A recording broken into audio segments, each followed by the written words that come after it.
Hi everyone, my name is Becky. My channel is Go Carnivore. The Go is G-A-U-X, which is basically the way Cajuns spell the word go. And that's because I'm a Cajun. I do not sound like one, but I am from Louisiana and was actually born and raised in Baton Rouge, but I don't live in Baton Rouge anymore. Anyway, I wanted to come on here and maybe just try something a little different today. I haven't really felt like posting anything because I don't feel like I'm good at this, but I just wanted to document my journey and things that are going on while doing the carnivore diet. This week starts 10 weeks this is the 10th week. I don't really count days anymore. I don't really have a way to track it, and well, I do, but I don't really want to count. It's just too many. Anyway, 10 weeks in, I'm still at a loss of 20 pounds. I lost the 20 pounds basically in the first couple of weeks, and I haven't lost any more than that. But I can definitely tell the difference in my body composition. I can definitely tell that my muscles are becoming stronger. I used to have a really big pain in my right knee. I don't have that anymore, hardly. Unless I walk up a lot of stairs. I used to not be able to even go down one stair without having pain, but now it's more like on the 5th or 6th step. It does give me a little trouble, but that's getting better. And also I started this journey because I had horrible acid reflux. Not just typical acid reflux, really, really debilitating acid reflux, and that has completely gone away. So one thing that I noticed, or I said yesterday on Instagram, was most people go to the doctor for acid reflux and they give them a pill that they take every day. And most people are content to take that pill every day for the rest of their life, knowing that it cured them. Well, in my case, carnivore cured my acid reflux. So it's basically like a pill that I need to take every day. And people might ask you or me, are you planning to eat this way forever? And I can't say for sure that I will, but I probably will, because it cured that and so many other things. My depression has lifted.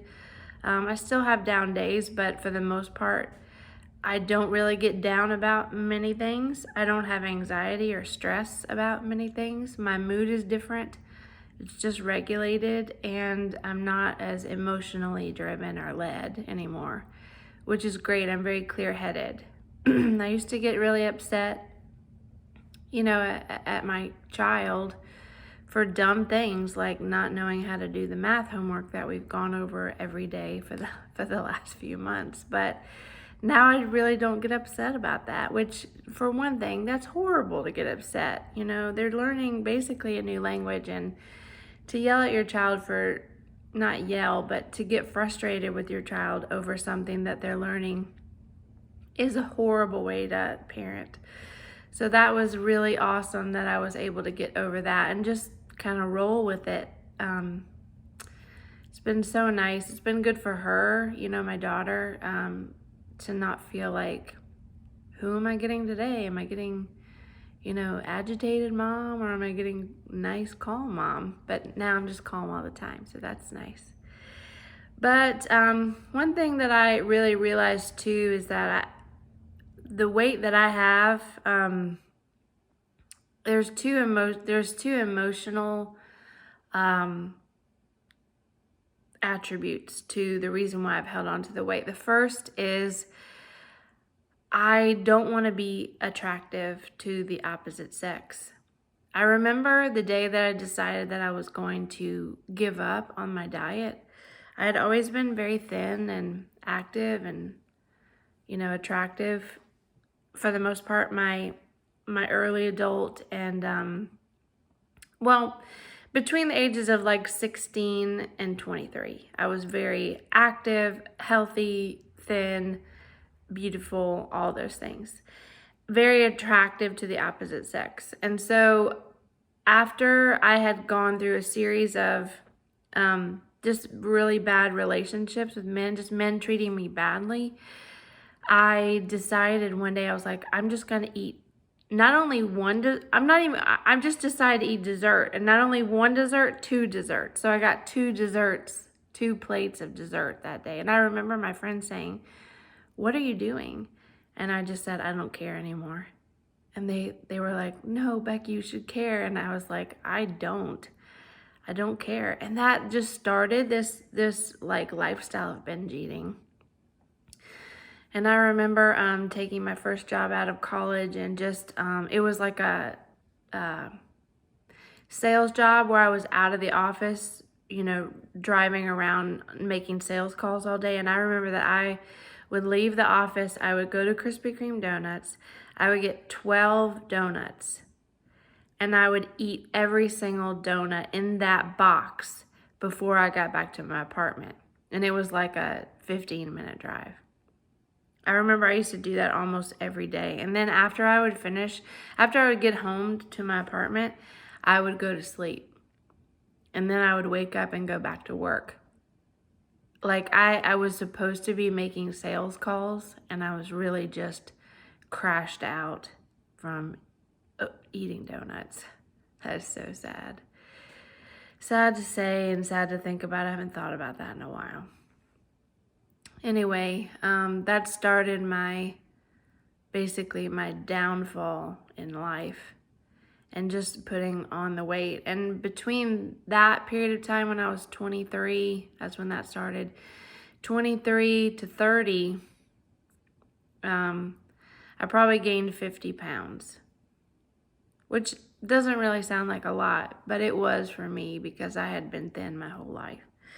And then when I was 30, I got married, and my husband was very overweight.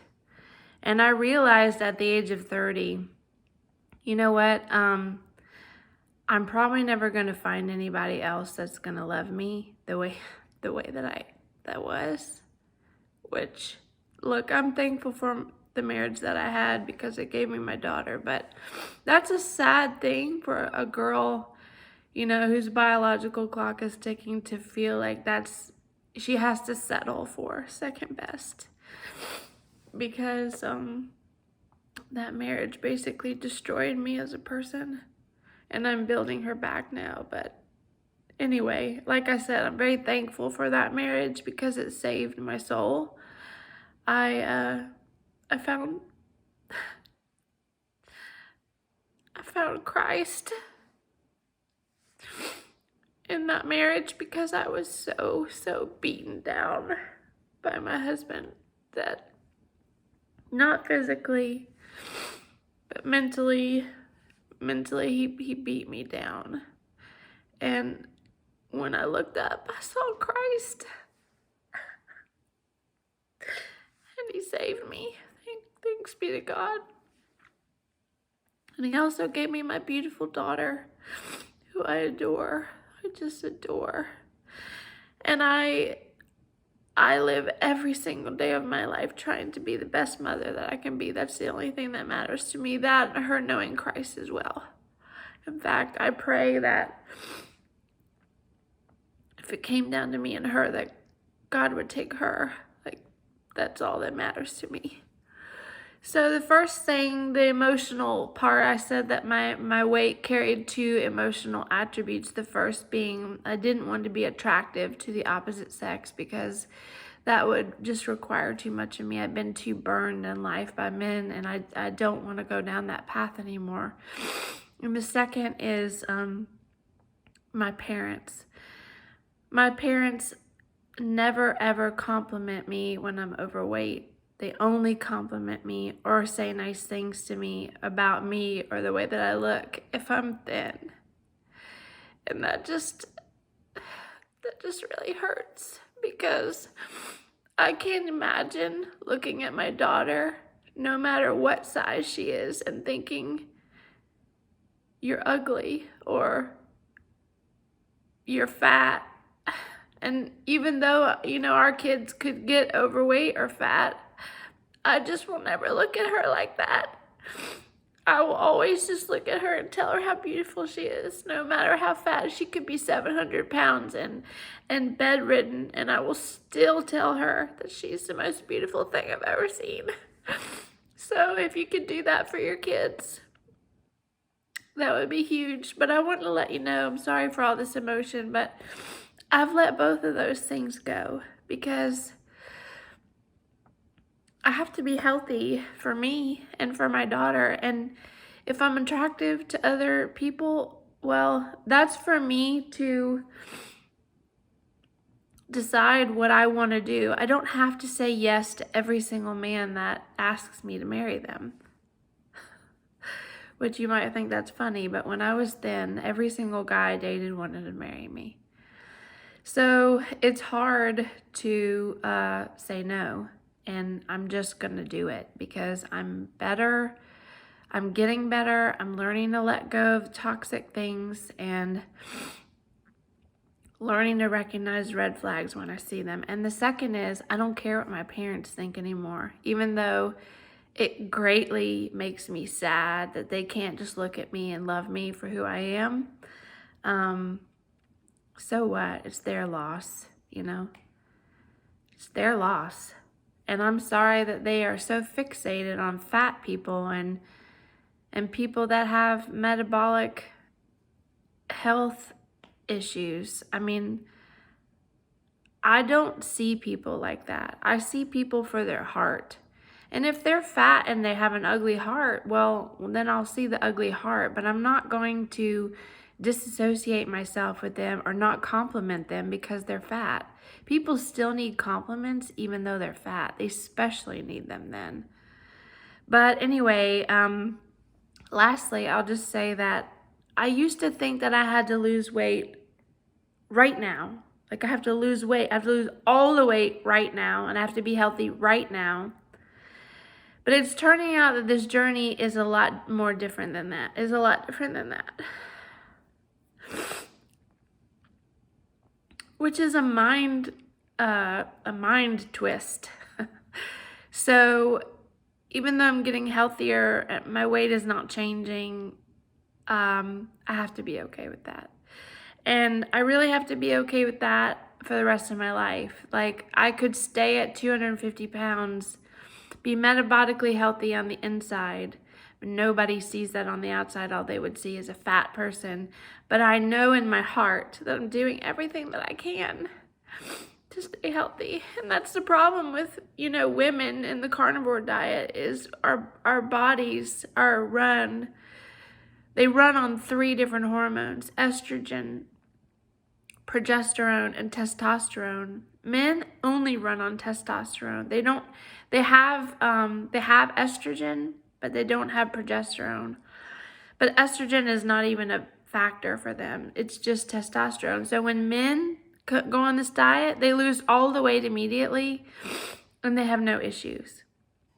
But women, sometimes it can take years before our bodies fix themselves and regulate. So anyway, this was more of a vlog and a little bit more of a deep dive into what's been going on mentally lately and kind of a backstory on some things. And I hope that it's been coherent. I don't know. I don't even know why I'm doing YouTube, honestly. I want desperately to show myself in the future that I'm not going to give up, even though there's so many things against me. The devil, my own brain. I have to keep fighting. I have to keep fighting and keep going for myself and for my kids. And I hope that you will too. God bless you all. And if I could leave you with anything, seek to know Christ, Jesus Christ of the Bible. Read the Bible. It's the oldest, it's the most precious book. It's the best-selling book of all time, every single year, from all of history. Because that man, Jesus Christ, loves you. and wants to know you. He's the only one who will love you fully for who you are. So I beg of you to read the Bible and ask him to show himself to you. Because that is truly the only thing that matters. Not diet, not anything else. Christ. Christ. Seek him. God bless. Bye.